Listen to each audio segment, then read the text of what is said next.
કોઈ પણ સમાજની દીકરીને ભાગીને લગ્ન કરવા કરતા જાગીને લગ્ન કરવાની જરૂર છે. તો એટલું તો જરૂર કહીશ કે ભાગીને લગ્ન કરવા, એ જાગીને લગ્ન કરશે ને તો દીકરી કે એનો પરિવાર ક્યારે દુઃખી થાય. ભાઈ ખવડે તો ખુલ્લેઆમ કહી દીધું, ભાગીને લગ્ન કરવા કરતા જાગીને લગ્ન કરો.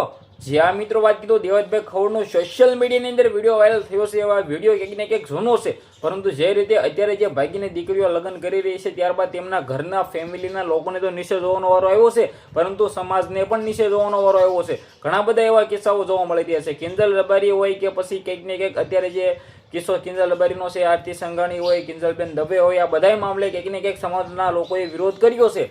અને અત્યારે ફરી વખત જે વિવાદ નવો સામે આવ્યો છે, જેમની અંદર કિંજલબેન રબારીએ જે પગલું ભર્યું છે, આ બિલકુલ ખોટું કર્યું છે.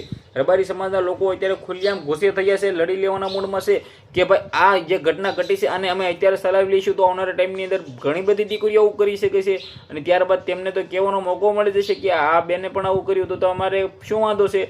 જો કંઈક ને કંઈક આવું ન ઘટે એ કારણે અત્યારે રબારી સમાજના લોકો લડી લેવાના મૂડમાં છે, ખુલ્લેઆમ ગુસ્સે થયા છે. બંનેને સરેન્ડર થવાનું કહી દીધું છે. બંને ભાગીને જ્યાં પણ હોય કંઈક ને કંઈક આવી જાઓ. જે આ મામલો ઘટ્યો છે, આ મામલો કંઈક ને કંઈક ચલાવી લેવામાં નહીં આવે, આવું અત્યારે રબારી સમાજના લોકો ખુલ્લેઆમ કહી રહ્યા છે. કે જે રીતે તમે બધા લોકો વિચાર તો કરો કે સિંગરો, બહેનો, દીકરીઓને આટલો બધો સપોર્ટ કર્યો રબારી સમાજના લોકોએ, દિલથી પોતાની દીકરી જેમ સપોર્ટ કરીને અહીંયા સુધી પહોંચાડીને છેલ્લે રબારી સમાજના લોકોને પણ નીચે જોવાનો વારો આવ્યો. આ કેટલું યોગ્ય? અત્યારે ખુલ્લેઆમ ગુસ્સે થયા છે. તો તમારા આ વિડીયો વિશે શું કેવું છે, તમારી શું રાય છે, કમેન્ટની અંદર અવિશે જણાવી દેજો. વિડીયો શેર કરો, ફોલો કરો. આપણે એક નવા વિડીયો મળીએ.